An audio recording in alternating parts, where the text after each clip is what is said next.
पवित्र बाणी दखणी ओंकार दे विच 930 अंग ते बख्शिश करते हैं। सतगुरु महाराज जी तीसरा सलोक उच्चारण करते हैं या तीसरी पौड़ी है। सतगुरु जी फरमाउंदे ने बंदे नूं धर्म की पूरी विच रहना चाहिए है। ये धर्म की पूरी जिहड़ी है ये साध संगत है। जब तक आप धर्म की पूरी विच नहीं रहिंदे उद तक धर्म की सोझी नहीं हुंदी, धर्म का ज्ञान नहीं हुंदा। तां पांडे नूं समझाउंदिआं होइआं कहंदे हन, वो पांडे नूं तां हुण 500 साल हो गया होना, वो तो तर भी गया तो चले भी गया। हुण तो पांडे की कोई गल नहीं है, हुण तो प्रथाए साखी महापुरख बोलदे सांझी सगल जहान है। हुण तो अपनी गल चल रही, हुण तो आपां नूं समझाउंदे ने तद्दै धर्म धरे धर्मा पुर। तद्दे अखर द्वारा फरमाउंदे ने धर्मापुर जिहड़ा है ना, धर्म की पूरी साध संगत है। बंदा इहदे विच आवे अते धर्म नूं धरे हिरदे च, धर्म नूं धारण करे अपने हिरदे च। धर्म की है इस नूं जानन दा यतन करे। महाराज कहने देखो दुनिया के अंदर आपो अपने सब दे धर्म ने, पर एक श्रोमणी सारिਆਂ नाल धर्म वड्डा जिहड़ा है वो ये है कि मैं आत्मा हाँ, वो परमात्मा है। सो इस करके सारिਆਂ दे विच एक आत्मा नूं देखना ही वड्डा धर्म है। मनुखता दा साझा धर्म है कि हरेक मनुख सारिਆਂ दे अंदर एक ही आत्मा नूं देखे। ये सारिਆਂ नालों श्रोमणी धर्म है सारे मनुखां दा। ये धर्म नूं धारण का फायदा की है, कहते गुणकारी मन धीरा। ये गुण करेगा साडे ते जे धर्म की पूरी साध संगत विच रोज बैठांगे, धर्म नूं धारण करांगे, धर्म वाले चंगे चंगे गुण ग्रहण करांगे। इहदा ये लाभ होवेगा, ये गुण बनेगा कि मन धीरा, साडा मन धीरज पकड़ जाएगा, धीरज वाला मन हो जाएगा। धार्मिक व्यक्ति हौली हौली धीरज विच आ जाता है। धरती विच बहुत धीरज है। धरती नूं कोई पटदा है, कोई लिपदा है, कुछ भी करी जाता, धरती कुछ नहीं कहती, धीरज धारी है बहुत।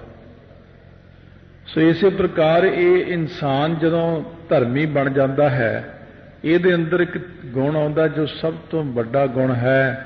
जात पहाड़ा तो बाद आउंदा धीरज सुनियार। वो जिहड़ा धीरज है वो साडे मनां दे अंदर पैदा हो जाता है।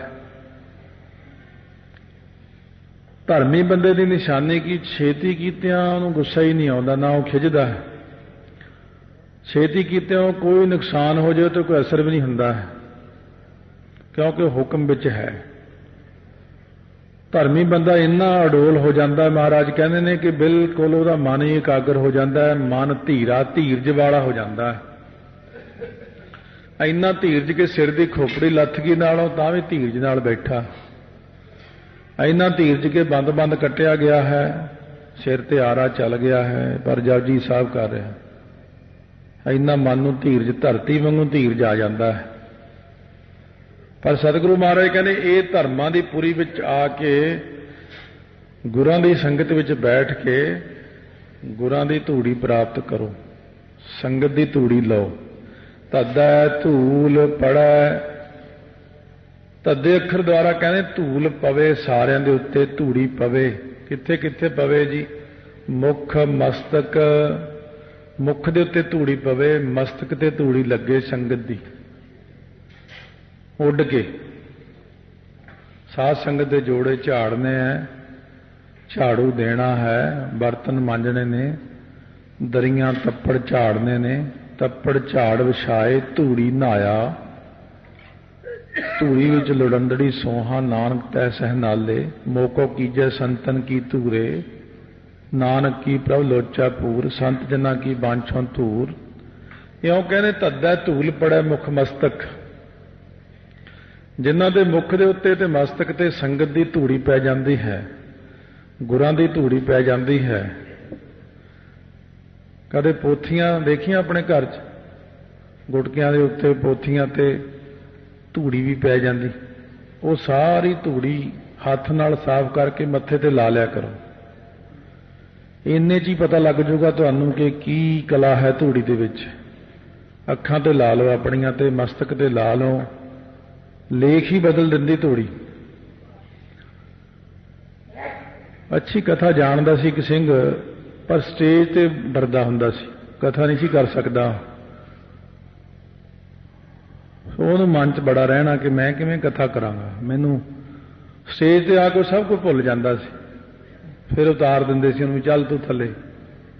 ਉਹ ਮਹਾਂਪੁਰਸ਼ਾਂ ਕੋਲ ਜਾ ਕੇ ਰੋਣ ਲੱਗ ਗਿਆ, ਮੈਨੂੰ ਕਥਾ ਨਹੀਂ ਆਉਂਦੀ, ਮੈਂ ਉੱਥੇ ਬਹਿਣਾ ਮੈਨੂੰ ਭੁੱਲ ਜਾਂਦੀ। ਮਹਾਂਪੁਰਸ਼ ਕਹਿੰਦੇ ਕਮੀ ਹੁੰਦੀ ਕੋਈ ਕਰਮਾਂ 'ਚ। ਤੂੰ ਗੁਰੂ ਘਰ ਦੀ ਸੇਵਾ ਨਹੀਂ ਕੀਤੀ ਚੱਜ ਨਾਲ, ਕਥਾ ਤਾਂ ਸਿੱਖ ਲਈ ਹੈ। ਜਦ ਤੱਕ ਸੇਵਾ ਨਾ ਕਰੀਏ, ਸਿਮਰਨ ਨਾ ਕਰੀਏ, ਕਥਾ ਰਾਹ ਨਹੀਂ ਦਿੰਦੀ, ਹਉਮੈ ਵੀ ਹੋ ਜਾਂਦੀ। ਕਹਿੰਦੇ ਚੰਗਾ ਤੂੰ ਇਉਂ ਕਰਿਆ ਕਰ, ਜਿੰਨੇ ਸਿੰਘਾਂ ਦੇ ਆਸਣ ਲੱਗੇ ਹੁੰਦੇ ਨੇ, ਕਿ ਮਹਾਂਪੁਰਸ਼ਾਂ ਦਾ 300 400 500 ਦੇ ਕਰੀਬ ਸਿੰਘ ਰਹਿੰਦਾ ਹਨ, ਸੰਥਿਆ ਸਿੱਖਣ ਵਾਲਾ। ਹਰੇਕ ਦੇ ਆਸਣ ਦੇ ਉੱਤੇ ਪਲੰਘ ਹੁੰਦਾ, ਪਲੰਘ ਤੇ ਪੋਥੀਆਂ। ਆਮ ਤੌਰ ਤੇ ਪੋਥੀਆਂ ਇੱਕ ਪਲੰਘ ਉੱਚਾ, ਉਹਦੇ ਥੱਲੇ 2-2 ਇੱਟਾਂ ਰੱਖ ਕੇ 3-3 ਫਿਰ ਪੋਥੀਆਂ ਸਭ ਤੋਂ ਉੱਚੀਆਂ ਰੱਖੀਆਂ ਜਾਂਦੀਆਂ। ਇਹ ਤੂੰ ਸਾਰੀਆਂ ਪੋਥੀਆਂ ਦੇ ਰੁਮਾਲੇ ਝਾੜ ਕੇ, ਚੰਗੀ ਤਰ੍ਹਾਂ ਚਾਦਰਾਂ ਝਾੜ ਕੇ, ਉੱਤੋਂ ਸਾਫ਼ ਕਰਕੇ ਰੋਜ਼ ਇਹ ਸੇਵਾ ਕਰਿਆ ਕਰ, ਫਿਰ ਤੈਨੂੰ ਮਹਾਰਾਜ ਕਥਾ ਦੀ ਦਾਤ ਦੇ ਦੇਣਗੇ। ਫਿਰ ਉਹਨੇ ਸਾਰੇ ਰੁਮਾਲੇ ਝਾੜਨੇ, ਪੋਥੀਆਂ ਸਾਫ਼ ਕਰਨੀਆਂ, ਤੇ ਫਿਰ ਉਹਦੇ ਵਿੱਚ ਜਿਤਨਾ ਵੀ ਹੋ ਸਕੇ ਖੁਸ਼ਬੂਆਂ ਲਾ ਦੇਣੀਆਂ, ਉੱਪਰਲੇ ਰੁਮਾਲੇ ਬਦਲ ਦੇਣੇ, ਉਹ ਧੋ ਦੇਣੇ। ਫਿਰ ਇੱਕ ਮਹਾਨ ਕਥਾਵਾਚਕ ਬਣਿਆ ਉਹ। ਸੋ ਇਸ ਕਰਕੇ ਮਹਾਰਾਜ ਕਹਿੰਦੇ ਇਹ ਧੂੜੀ ਬਹੁਤ ਅੱਛੀ ਹੈ। ਖਿਆਲ ਕਰੋ ਜਰਾ, ਆਪੋ ਆਪਣੇ ਮਹੱਲਿਆਂ ਦੇ ਗੁਰਦੁਆਰਿਆਂ ਦਾ ਵੀ ਖਿਆਲ ਕਰੋ, ਕਿਉਂਕਿ ਕੁਝ ਸਿੰਘਾਂ ਨੂੰ ਕਥਾ ਸੁਣ ਕੇ ਹੌਸਲਾ ਬਣਿਆ ਕਿ ਅਸੀਂ ਵੀ ਸੇਵਾ ਕਰੀਏ, ਪਰ ਉਹ ਕਹਿੰਦੇ ਸਾਡਾ ਕੁਝ ਸੰਗਤ ਸਹਿਯੋਗ ਕਰੇ। ਕੁਝ ਥਾਵਾਂ ਤੇ ਸਹਿਯੋਗ ਮਿਲਿਆ ਉਹਨਾਂ ਨੂੰ, ਕੋਈ ਤੇ ਨਹੀਂ ਮਿਲਿਆ। ਲੋਕਾਂ ਨੇ ਗੁਰਬਾਣੀ ਨੂੰ ਬਹੁਤ ਨਰਾਦੀ ਨਾਲ ਰੱਖਿਆ ਹੋਇਆ ਆਪਣੇ ਪਾਸ। ਕਹਿੰਦੇ ਇੱਕ ਜਗ੍ਹਾ ਗਏ, ਮਹਾਰਾਜ ਦਾ ਪ੍ਰਕਾਸ਼, ਪੁਰਾਤਨ ਬੀੜ, ਬਿਰਧ ਬੀੜ ਸੀ, ਕੋਈ ਸੰਸਕਾਰ ਕਰਨ ਵਾਸਤੇ ਬੇਨਤੀ ਕੀਤੀ, ਕਹਿੰਦੇ ਅਸੀਂ ਨਹੀਂ ਦੇਣੀ। ਜਦੋਂ ਸੁਖਾਸਣ ਕੀਤਾ, ਜਿੰਨੇ ਪੁਰਾਣੇ ਪੋਥੀਆਂ ਗੁਟਕੇ ਸੀ ਉਹ ਸਾਰੇ ਉਹਦੇ ਥੱਲੇ ਵਿਛਾਏ ਹੋਏ ਨੇ। ਉਹਦੇ ਥੱਲੇ ਮੀਂਗਣਾ ਨੇ, ਉਹਦੇ ਥੱਲੇ ਆਂਡੇ ਨੇ ਕਿਰਲੀਆਂ ਦੇ। ਇਹ ਹੁਣ ਤੁਸੀਂ ਦੇਖ ਲਓ ਵੀ ਸਿੱਖ ਪੰਥ ਦੀ ਚੜ੍ਹਦੀ ਕਲਾ ਕਦੋਂ ਹੋਣੀ ਹੈ, ਜੇ ਇਹ ਆਂਡੇ ਕੱਢ ਦੋ ਥੱਲਿਓਂ। ਇਹ ਜਿਹੜਾ ਮੀਂਗਣਾ ਹੁੰਦੀਆਂ ਥਾਵਾਂ ਥਾਵਾਂ, ਇਹ ਜਿਹੜੇ ਚਾਨਣੀਆਂ ਦੇ ਉੱਤੇ ਘੱਟੇ ਪਏ ਹੁੰਦੇ ਨੇ, ਇਹ ਜੇ ਤੁਸੀਂ ਕਹੋ ਸਾਨੂੰ ਤਾਂ ਕਿਤੇ ਸੇਵਾ ਹੀ ਨਹੀਂ ਮਿਲਦੀ, ਸੇਵਾ ਤਾਂ ਬਹੁਤ ਪਈ ਹੈ, ਤੁਸੀਂ ਕਰਨ ਵਾਲੇ ਬਣੋ। ਕਿਉਂਕਿ ਗੁਰਾਂ ਨੇ ਅੱਜ ਹੁਕਮ ਕੀਤਾ ਕਿ ਸਾਡੀ ਧੂੜੀ ਪ੍ਰਾਪਤ ਕਰੋਗੇ ਤਾਂ, ਧੂੜੀ ਤਾਂ ਬਹੁਤ ਪਈ ਹੈ, ਆਪਾਂ ਝਾੜਨ ਵਾਲੇ ਬਣੀਏ। ਇਸ ਕਰਕੇ ਸਤਿਗੁਰੂ ਮਹਾਰਾਜ ਕਹਿੰਦੇ ਜਿੱਥੇ ਵੀ ਧੂੜੀ ਮਿਲ ਜਾਏ ਮਸਤਕ ਨੂੰ ਲਾ ਲਓ। ਤੱਦਾ ਧੂਲ ਪੜੈ ਮੁਖ ਮਸਤਕ। ਇਹਦਾ ਲਾਭ ਕੀ ਹੋਵੇਗਾ? ਕਹਿੰਦੇ ਕੰਚਨ ਭਏ ਮਨੂਰਾ। ਜੇ ਕੋਈ ਮਨੂਰ ਵੀ ਹੋਵੇਗਾ ਉਹ ਵੀ ਕੰਚਨ ਸੋਨਾ ਬਣ ਜਾਵੇਗਾ। ਭਇਆ ਮਨੂਰ ਕੰਚਨ ਫਿਰ ਹੋਵੇ, ਜੇ ਗੁਰ ਮਿਲੈ ਤਨੇਹਾ, ਏਕ ਨਾਮ ਅੰਮ੍ਰਿਤੋ ਦੇਵੈ ਤੋ ਨਾਨਕ ਤਿਸ ਤਸ ਦੇਹਾ। ਮਨੂਰ ਹੁੰਦਾ ਬਿਲਕੁਲ ਗਿਆ ਗਵਾਚਿਆ ਲੋਹਾ, ਬੂਰਾ ਲਾ ਲਾ ਕੇ ਸੁੱਟੀ ਜਾਂਦੇ, ਸੁੱਟੀ ਉੱਤੇ ਬਰਸਾਤ ਪੈ ਗਈ, ਜੰਗਾਲਿਆ ਗਿਆ, ਉਹਨੂੰ ਜੇ ਪਾਰਸ ਦੀ ਵੱਟੀ ਵੀ ਲਾਈਓ ਤਾਂ ਵੀ ਸੋਨਾ ਨਹੀਂ ਬਣਦਾ। ਮਨੂਰ ਨੂੰ ਕੋਈ ਨਹੀਂ ਪੁੱਛਦਾ, ਸ਼ਹਿਰੋਂ ਬਾਹਰ ਜਾ ਕੇ ਸੁੱਟ ਦੋ ਉਹਨੂੰ ਤਾਂ ਬਸ, ਇਹਦਾ ਕੋਈ ਲਾਭ ਨਹੀਂ। ਮਹਾਰਾਜ ਕਹਿੰਦੇ ਬੰਦਾ ਵੀ ਹੌਲੀ ਹੌਲੀ ਵਿਸ਼ਿਆਂ ਵਿਕਾਰਾਂ ਵਿੱਚ ਫਸ ਕੇ, ਮੋਹ ਮਾਇਆ ਮਮਤਾ ਦੇ ਜਾਲ ਵਿੱਚ ਫਸ ਕੇ ਮਨੂਰ ਬਣ ਜਾਂਦਾ ਹੈ। ਇਤਨਾ ਮਨੂਰ ਕਿ ਜਿਵੇਂ ਦੀਪਾਲਪੁਰ ਵਾਲੇ ਕੋੜੀ ਨੂੰ ਕੋਈ ਨਹੀਂ ਸੀ ਪੁੱਛਦਾ, ਪਿੰਡੋਂ ਬਾਹਰ ਕੱਢ ਕੇ ਝੌਂਪੜੀ 'ਚ ਬਿਠਾ ਦਿੱਤਾ। ਉਹਨੂੰ ਕੋਈ ਨਾ ਪੁੱਛੇ, ਕੋਈ ਰੋਟੀ ਨਾ ਦੇਵੇ, ਕੋਈ ਦੁੱਧ ਨਾ ਦੇਵੇ, ਭੁੱਖਾ ਮਰਦਾ ਹਾਏ ਹਾਏ ਕਰਦਾ। ਗੁਰੂ ਨਾਨਕ ਦੇਵ ਜੀ ਰਸਤੇ ਰਸਤੇ ਜਾਂਦੇ, ਮਰਦਾਨਿਆਂ ਭਾਈ ਹਾਏ ਹਾਏ ਦੀ ਆਵਾਜ਼ ਆ ਰਹੀ, ਚੱਲ ਦੇਖੀਏ ਕੌਣ ਹੈ। ਆਪ ਨਿਰੰਕਾਰ ਆਏ ਨੇ ਸ੍ਰਿਸ਼ਟੀ ਤੇ ਤਾਰਨ ਵਾਸਤੇ। ਜਦ ਦੇਖਿਆ ਮਰਦਾਨਿਆਂ ਅੰਦਰ, ਦੇਖ ਮਰਦਾਨਾ ਤੇ ਨੱਕ ਬੰਦ ਕਰਕੇ ਬਾਹਰ ਨੂੰ ਭੱਜਿਆ। ਮਹਾਰਾਜ ਬੜਾ ਮੁਸ਼ਕ ਆਉਂਦਾ ਅੰਦਰ। एक बंदा गलिया पिया है, शरीर चों मिज खून निकलदा है, पाक वगदी पई है, मनूर है बंदा, इहनूं कोई नहीं संभाल सकता। पर महाराज कहने जिन्हों गुरु मिल जाए वह मनूर तो भी कंचन बना दिंदा है। वो कोड़ी ने जदों आवाज सुनी रिड़ रिड़ के बाहर आया, मरदानिया अलाप ला पई शब्द गुरबाणी मारू महला पहला, कर पहला करनी कागद मन मसवाणी, बुरा भला दोए लेख पे दा शब्द उच्चारण किया। सो सतगुरु महाराज ने उच्चारण किया, जियो तपत है बारो बार, तप तप खपै बहुत बेकार। गुरबाणी का कीर्तन श्रवण करदा करदा करदा उन्होंने शांति आ गई, ठंड पै गई। गुरां ने सारे रस्ते दस दिते, औगणा तो हटा दिता, किरपा कर दी, वो मनूर नूं भी कंचन बना दिता। जिथे गुरु नानक देव जी सजे वो कोड़ी ने उस थां की धूड़ी चुक चुक के मस्तक नूं लाई। ज्यों ज्यों धूड़ी लाउंदा जांदा है त्यों त्यों ठीक हुंदा जांदा है। महाराज कहने जदों गुरु मिल जाण तां बंदे नूं सुधार दिंदे ने। धन धरणी धर, धन है धरती दा आसरा वाहिगुरु, धरणी धरती दा धर आसरा। आप अजोनी वाहिगुरु आप अजोनी है, जूना विच नहीं आउंदे। तोल बोल सच पूरा, ओदा तोल पूरा है ते बोल सच्चा है। सच वाला बोल ही बोलदा वाहिगुरु, ते तोल भी पूरा है, भाव न्याय भी पूरा करदा है। करते की मित करता जान है, करते अकाल पुरख की मित मर्यादा नूं करता पुरख वाहिगुरु ही जानते ने। कै जाने गुरसूरा जां गुरु सूर में जानते ने। इन्हां दोनों की तो एकता ही है, क्योंकि निर्गुण आप सरगुण भी ओही। जे तीजा कोई हुंदा जानदा तो लिख दिंदे, अगली पंक्ति च लिख दिंदे उहदा नाम। नहीं, करते पुरख दी ते वाहिगुरु दी सतगुरु दी तो इक्को ही गल है। इन्हां नूं तो वखरेवें च लियाओ ही ना। जद धन गुरु नानक देव जी कहो तां वाहिगुरु नालों वखरेवें में नहीं लियाउणा महाराज नूं कि वाहिगुरु वाहिगुरु गुरु नानक साहिब धारक मूर्त है जग आयो। यो मन के विश्वास नूं बनाओ। कई बंदे ऐसे भी ने जिहड़े असिख ने, समझते तो अपने आप नूं सिख ही ने, पर उन्हां दे अंदर सनिग्धता नहीं है। वो आउंदियां गल्लां करदे ने, गुरु नानक साहब नूं वखरेवें च लै जांदे ने कि दूजे पातशाह तां बस अकाल पुरख, वो शब्द वो लोकां नूं एवें गलत रस्ते पाउंदे ने। और महाराज कहने करते की मित करता जाने, कै जाने गुर सूरा, ये दोवें एक ही ने। इन्हां नूं वखरे नहीं करना है, इक्को जानना है। इसे पंक्ति करके सारा कुछ बनिया कि सिख ने दक्षिणी ओंकार की पंक्ति गलत पढ़ी सी। पर्चियां सेवादास ਉਹਦੇ ਵਿੱਚ लिखिया है कि सिख नूं महाराज ने पहरेदार नूं कहंदे ਉਹਨੂੰ जा के डांगा मारो, कुटिया सिख नूं।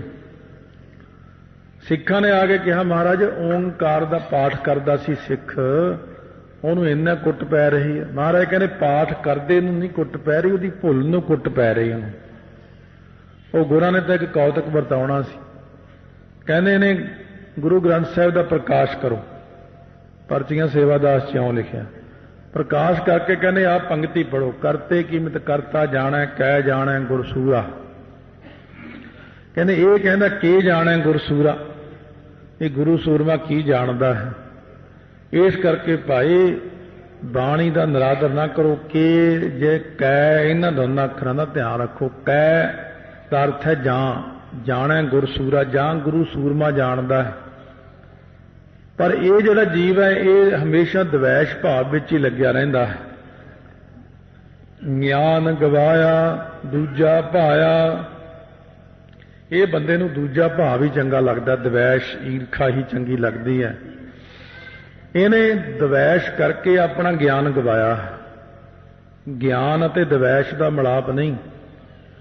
जदों बंदे अंदर द्वैश ते दुजैगी पैदा हो जाती है, क्योंकि आप तो एकता के राह चल रहे हैं, एकता का राह तो आप मुकाई बैठे हैं। अंदरली एकता, मानसिक एकता, ब्रह्म नाल एकता, जीव ईश की एकता वो तो मुका दी। ते द्वैश भावना चंगी लगती है, दुजैगी ਜਦੋਂ ਦਵੈਸ਼ ਭਾਵਨਾ ਪੈਦਾ ਹੋ ਗਈ, ਇਹਦੇ ਅੰਦਰੋਂ ਆਤਮਿਕ ਗਿਆਨ ਖਤਮ ਹੋ ਗਿਆ, ਇਹਨੂੰ ਚੰਗਾ ਨਾ ਲੱਗਿਆ ਗਿਆਨ, ਇਹ ਹੰਕਾਰ ਵਿੱਚ ਹੋ ਗਿਆ। ਇਹਨੇ ਬਿਖ ਖਾਇਆ, ਜ਼ਹਿਰ ਖਾਣੀ ਸ਼ੁਰੂ ਕਰ ਦਿੱਤੀ। ਹੰਕਾਰ ਜ਼ਹਿਰ ਹੈ, ਮੈਂ ਮੇਰੀ ਜ਼ਹਿਰ, ਮਾਇਆ ਜ਼ਹਿਰ, ਫਿਰ ਨਸ਼ਿਆਂ ਤੇ ਵਿਸ਼ਿਆਂ ਦੀ ਜ਼ਹਿਰ, ਹਰ ਪੱਖੋਂ ਜ਼ਹਿਰ ਖਾਣ ਲੱਗ ਪਿਆ ਹੈ। ਗਰਭ ਗਲੇ, ਗਰਭ ਹੰਕਾਰ ਦੇ ਵਿੱਚ ਹੀ ਗਲ ਗਏ ਨੇ ਤੇ ਬਿਖ ਖਾਇਆ। ਬਿਖ ਜ਼ਹਿਰ ਨੂੰ ਖਾਂਦਾ ਹੈ। ਗੁਰ ਰਸ ਗੀਤ ਬਾਦ ਨਹੀਂ ਭਾਵੈ ਸੁਣੀਐ, ਇਹਨੂੰ ਸੁਣਨਾ ਭਾਉਂਦਾ ਹੀ ਨਹੀਂ ਹੈ। ਜਿਹੜੇ ਗੁਰੂ ਦੇ ਰਸ ਦਾ ਇੱਕ ਸ਼ਬਦ ਨੇ, ਗੁਰਬਾਣੀ ਹੈ। ਗੀਤ ਤਾਂ ਹੁੰਦੇ ਕੀਰਤਨ ਨੂੰ ਕਿਹਾ, ਬਾਦ ਹੁੰਦੇ ਨੇ ਜਿਹੜਾ ਕਥਨੀ ਹੁੰਦੀ ਗੁਰੂ ਸਾਹਿਬ ਦੀ ਕਥਾ, ਸ਼ਬਦ ਦੀ ਵਿਚਾਰ। ਮਹਾਰਾਜ ਕਹਿੰਦੇ ਇਹਨੂੰ ਸੁਣਨਾ ਬਿਲਕੁਲ ਨਹੀਂ ਭਾਉਂਦਾ। ਨਾ ਇਹ ਕਥਾ ਸੁਣ ਕੇ ਰਾਜੀ ਹੈ, ਨਾ ਹੀ ਕੀਰਤਨ ਸੁਣ ਕੇ ਰਾਜੀ ਹੈ। ਕਿਉਂਕਿ ਜਿਹੜੇ ਬੰਦੇ ਦਾ ਨਿਸ਼ਾਨਾ ਹੀ ਮਾਇਆ ਹੈ, ਉਹਨੇ ਕਦੇ ਕਥਾ ਕੀਰਤਨ ਵੱਲ ਧਿਆਨ ਹੀ ਨਹੀਂ ਕਰਨਾ।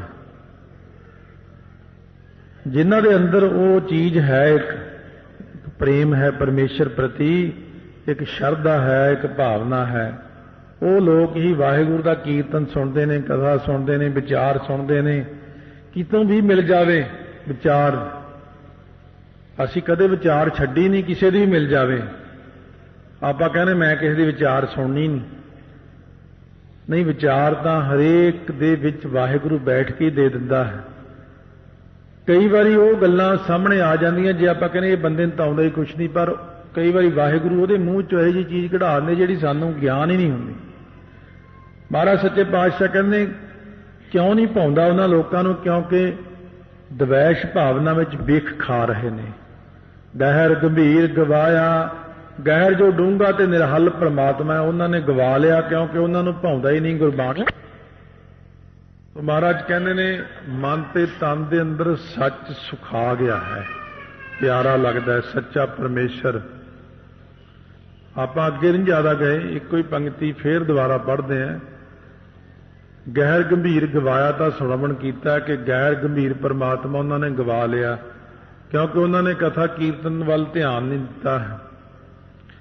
ਹਾਲਾਂਕਿ ਸਾਰੀ ਗੁਰਬਾਣੀ ਵਿੱਚ ਕਥਾ ਅਤੇ ਕੀਰਤਨ ਦੇ ਉੱਤੇ ਹੀ ਮਹਾਰਾਜ ਨੇ ਬਹੁਤਾ ਵਿਸਥਾਰ ਕੀਤਾ ਹੈ ਕਿ ਸੰਗਤ ਕਰੋ, ਗੁਰਬਾਣੀ ਦਾ ਕੀਰਤਨ ਸੁਣੋ, ਕਥਾ ਵਿਚਾਰ ਸੁਣੋ, ਇਹਦੇ ਨਾਲ ਤਬਦੀਲੀ ਆਉਂਦੀ ਇਨਸਾਨ 'ਚ। ਸੋ ਅਗਲੀ ਪੰਕਤੀ ਉਚਾਰਨ ਕਰਦੇ ਨੇ, ਗੁਰ ਸੱਚ ਕਹਿਆ। ਗੁਰਾਂ ਨੇ ਸਿੱਖ ਨੂੰ ਇਹ ਕਿਹਾ ਕਿ ਤੂੰ ਸੱਚਾ ਨਾਮ ਜਪਿਆ ਕਰ। ਜਦੋਂ ਗੁਰਾਂ ਨੇ ਕਿਹਾ ਤਾਂ ਇਹ ਸੱਚਾ ਨਾਮ ਇਹਨੇ ਸਿੱਖ ਨੇ ਕਿਹਾ। ਜਦੋਂ ਗੁਰਾਂ ਨੇ ਵਾਹਿਗੁਰੂ ਕਿਹਾ ਤਾਂ ਸਿੱਖ ਨੇ ਕਿਹਾ ਵਾਹਿਗੁਰੂ ਵਾਹਿਗੁਰੂ। ਤਾਂ ਅੰਮ੍ਰਿਤ ਲਹਿਆ ਹੌਲੀ ਹੌਲੀ ਇਹਦੇ ਹਿਰਦੇ ਦੇ ਵਿੱਚ ਜਿਹੜੀ ਅੰਮ੍ਰਿਤ ਦੀ ਪਟਾਰੀ ਹੈ, ਜਿੱਥੇ ਅੰਮ੍ਰਿਤ ਨਾਮ ਹਿਰਦੇ ਦੇ ਅੰਦਰ ਵਸਿਆ ਹੋਇਆ ਹੈ। ਸੰਤ ਸੰਗ ਅੰਤਰ ਪ੍ਰਭ ਡੀਠਾ, ਨਾਮ ਪ੍ਰਭੂ ਕਾ ਲਾਗਾ ਮੀਠਾ।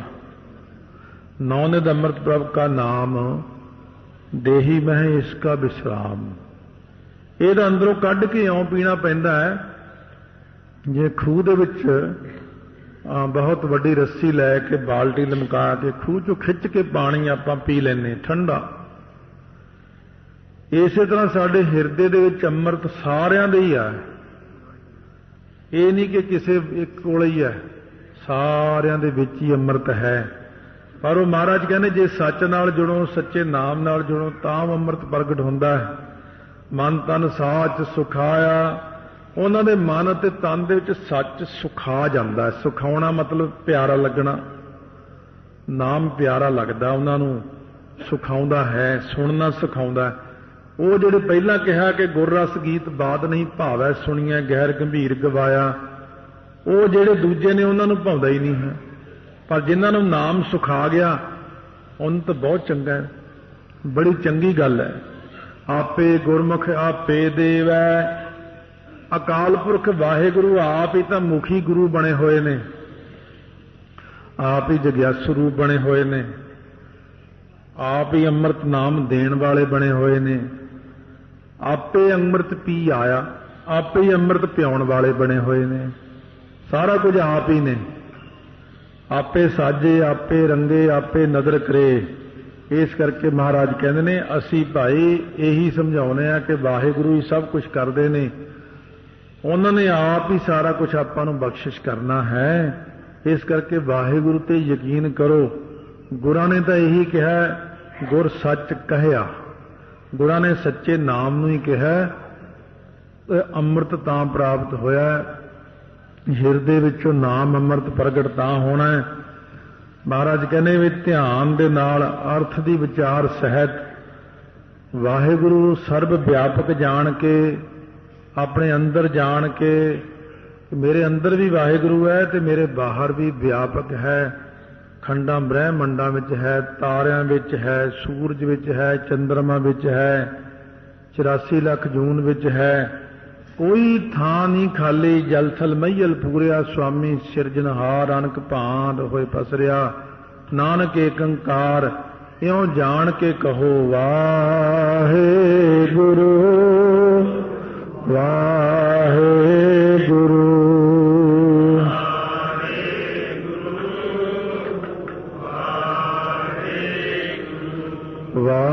वाहिगुरु वाहिगुरु।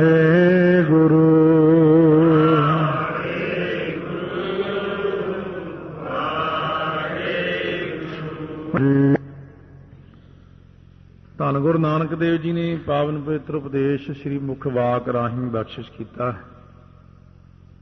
हुण सतगुरु नानक देव जी 930 अंग ते बख्शिश कर रहे ने आपां नूं दखणी ओंकार दे विचों। ये पंजवीं पौड़ी है। सतगुरु की कृपा का सदका धन गुरु नानक देव जी महाराज सच्चे पातशाह बचन फरमाउंदे हन, एको एक कहे सब कोई, हऊँ मैं गर्भ व्यापै। कहण नूं तां सारे बंदे गल्ली बाती तां हरेक कहंदा रब एक है जी, रब एक है जी। ये कहण नाल महाराज कहंदे की बन जांदा है? जे आपां कह देंगे एक है तां उहने भी एक रहना, जे तुसीं कहो रब दो है जी तां भी उहने एक रहना। महाराज कहने इस गल कहण नाल की बनदा है भी ये कही जाओ रब एक है जी, रब एक है जी, पर जिहड़ी असली गल वो तो दूर ही नहीं हुई। हौमै गर्भ व्यापै, कहते हौमै दा गलबा सारे ने गल विच हंकार ने पाया ही होया है। हौमै हरेक नूं ही है, वो हौमै दूर नहीं हुंदी तो ऊँ कही जाओ रब एक है जी, रब एक है जी, तो उसदा फायदा की? हौमै तो तेरी दूर नहीं हुई। तो महाराज फिर हौमै दूर किवें होवे ते नाले सही मार्ग तुसीं दसो। गुरु नानक देव जी कहने पंडित जी सुनो, अंतर बाहर एक पछाण है। जे ये कहना ना कि रब एक है जी, रब एक है, गल्ली गल्ली वो जिवें कथा करन वाला पंडित सी, कथा करदा कहने सारियां में भगवान है, हरेक चीज में भगवान है करदा। बाणियां कथा सुनदा सी बैठा, उहदा लड़का काम पै गया जरूरी, उहदी माता कहण लगी अपने पिता जी बुला के लिया। वो कहना माड़ी जी कथा रह गई, फिर चलदे आं आपां। कथा सुन के वापस आ गए, दुकान खोल ली लड़के ने, गां खल खाण लगी बाहर बोरी च खल पे। लड़का हुण पहले दिन कथा सुन गया सी, कहना सब में भगवान है। गां खल खा रही, कहना भगवान खल खा रहा। वो खुश है भी अज मैं कथा सुनिया। ਉਹਦਾ ਬਾਪੂ आया, उन्हें चुक के गां दे 2 डंडे मारे, भजा ਇਹਨੂੰ इथों। वो कहना अज कथा सुनिया सब में भगवान है। कहना काका कथा दीयां गल्लां कथा छड्डिया ही ਦੀਆਂ ਹੁੰਦੀਆਂ, ऐदा ਤਾਂ ਆਪਾਂ ਭੁੱਖੇ मर जांगे जे गां ਨੂੰ खल खवाउण ਲੱਗੇ। इस करके महाराज कहने ये जिहड़ा लोग कहने एक है भी परमात्मा एक है, ते हौमै कोई भी नहीं छड्डदा, ते मूँह ਦੀਆਂ ਗੱਲਾਂ ਕਰਨ ਨਾਲ ਕੀ ਮਿਲੂਗਾ ਤੁਹਾਨੂੰ? कहने असल विच कमाई करो अपनी। कहने महाराज कहने नहीं अंतर बाहर एक पछाण है, ते तू कहना सारियां में भगवान है, तो तेरे अंदर नहीं है। अपने पहला अंदर देख, अपने बाहर देख, दूजियां च देख, तीजे च देख। सारियां विच जदों तू एक वाहिगुरू नूं देखण लग जाएगा, इउं घर महल संजापै। नैयां अखर वरतों कीती संजापै। कहंदे इउं अपने हिरदे रूपी घर अते परमात्मा दे महल नूं पछाण लेगा जदों तू अपने अंदर ते बाहर दोनों थावां ते ही वाहिगुरू नूं कहेगा, ना कि केवल गल्ली गल्ली कहेगा कि भगवान एक है। फिर कहने एक गल होर याद रख, प्रभ नेड़े हर दूर ना जान हो। देखो भाई वाहिगुरु नेड़े ही है। हुण तू कहे परमात्मा एक है, उंगल उपर नूं कीती हुई एक है, तेरा मतलब कि परमात्मा एक है और इत्थों करोड़ों मील दूर बैठा है, यहां पर आता नहीं है, इत्थे भी आउंदा, वो तो व्यापक है। एक ही उपदेश होया कि परमात्मा एक है। नहीं, एक परमात्मा सर्व व्यापक है, तेरे अंदर भी है ते तेरे बाहर भी है। प्रभ नेड़े हर दूर ना जान हो, एको श्रेष्ठ सबाई। एक सृष्टि दे विच व्यापक है, सारी सृष्टि विच समाया होया है। वाहिगुरु नूं दूर नहीं समझना। जदों आपां दूर जान लैंदे हां तां वाहिगुरु दूर हो जाते हैं। जदों आपां नेड़े समझते हैं, मेरे अंदर भी बैठा है, मेरे बाहर भी बैठा है, इउं जान के वाहिगुरु कहने हैं, तां वाहिगुरु बिल्कुल अपने अंग संग अपनी मदद करते हैं, नाल ही हुंदे ने। वखरेवा नहीं है असल विच इह, क्योंकि अपने अंदर जिहड़ी आत्मा है असल विच उही परमात्मा है। आत्मा ते परमात्मा दा थोड़ा इन्ना कि वखरेवा के विच हंकार दा पड़दा है अपना, ਉਹਦੇ करके अपना मिलाप नहीं हो रहा। महाराज कहने इस करके बहुत जन्म बिछरे थे माधोए जन्म तुम्हारे लेखे। ये जिहड़ी अंतरात्मा है, इहनूं परमात्मा तक लैके जाना, मिलाप कराउण विच देरी नहीं लगनी। सिर्फ प्याज दे बरीक छिलके जिन्ना ही फर्क है विचकार, बस इन्ना की पड़दा जिहनूं दूर करना है। सो महाराज कहने उस पड़दे नूं दूर करो। एक अंकार अवर नहीं दूजा, नानक एक समाई। केवल एको अंकार वाहिगुरु ही व्यापक है, सारे किते उही समाया होया, दूसरा नहीं है कोई होर। सारियां दे विच वाहिगुरु आप ने। भगत नामदेव जी नूं दिखे ने, शेर विच दिखे ने, सप विच दिखे ने, कूकर विच दिखे ने, सरकंडे विच दिखे ने। भगत नामदेव जी ने तां हरेक जगह आप ही आप दिखे ने। कल दे प्रसंग विच ही सी, महाराज कहने भाई कन्हैया सिंह जी तुसीं इह ਸਿੰਘਾਂ ਨੂੰ ही जल छकाया करो, तुसीं क्यों दूजिਆਂ ਨੂੰ छकाउने हो, ਸਿੰਘ शिकायत कर दिंदे। कहते महाराज जी मैं तो तुहाडा उपदेश सुन के उहनूं हिरदे च वसाया ते कमाया है कि वाहिगुरू ही सारिਆਂ विच है, ते मैनूं तुहाडी जोत नज़र आउंदी सारिਆਂ विच, इस करके मैनूं दूजा दिखदा नहीं। महाराज कहने बिल्कुल ਸਿੰਘੋ भाई ये बचन सत है, ਇਹਦੀ अवस्था ही ये बन गई है। फिर इस करके ਇਹਨੂੰ कोई कुछ ना आख्या करो। ਪਿਆਉਣ ਤੋਂ ਜਾਲੇ ਸਭ ਨੂੰ, ਇਹ कहने सानू ही प्यार है असल विच। इस करके महाराज कहने वो एक ओंकार व्यापक है। इस करते को क्यों गह राखो, अफरियो तुलियो ना जाई। हुण ये करता पुरख करतार नूं कहने किवें फड़ के रखीए, भाव हिरदे च किवें वसा के रखीए। एक तो वह फरियो, एक तो हुंदा फरियो फड़ियो फड़ना, एक हुंदा अफरियो ना फड़िया जाण वाला। एक तो वो अफरियो है ना फड़े जाण वाला है, एक तुलियो ना जाई, एक तोलिया नहीं जा सकता। फिर ये करते नूं किवें पकड़ के रखिए, अपने हिरदे च ग्रहण करके रखिए, हर वक्त याद रखिए।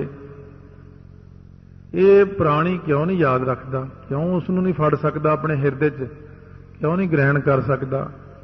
महाराज गुरु नानक देव जी जवाब दिंदे ने, माया के देवाने प्राणी झूठ ठगौरी पाई। ये प्राणी माया दे मगर लग के दीवाना मस्ताना झल्ला होया फिरदा। इहनूं माया ने झूठ ठगौली हुंदी है, ठग मूरी ठग बूटी पा दित्ती। ठग बूटी पैण करके माया दा ही पुत्र बन गया, उधर नूं ही सुरती रखदा है। ठग बूटी हुंदी, जिहनूं खवा दिंदे ने बेहोश हो जांदा, ठग लैंदे ठग। माया ने भी इहनूं ठग बूटी खवा दित्ती। ठग बूटी खाण करके जीव माया दा ही दीवाना हो गया। माया ने बड़ा इहदे ते असर पाया होया। लभ लोभ मोहताज विगूते, लभ खाण दा लोभ जोड़न दा, इहदे विच मुताज होए विगूते खराब ही हो रहे हैं। जीव खाण पीण पिछे जोड़न पिछे लोकां दा मुताजगी करदा, लोकां दे थां थां मंगदा, कई तरह के कारोबार करदा, झूठ बोलदा, ਕਿਹਦੇ ਲਈ? ਪੈਸੇ ਲਈ। ਅੱਜ ਜਿੰਨਾ ਲੋਕ ਝੂਠ ਬੋਲਦੇ ਨੇ, ਜੇ ਕੋਈ ਅੰਮ੍ਰਿਤ ਛਕ ਲਓ ਤੇ ਜੀ ਅੰਮ੍ਰਿਤ ਛਕ ਲਿਆ ਫਿਰ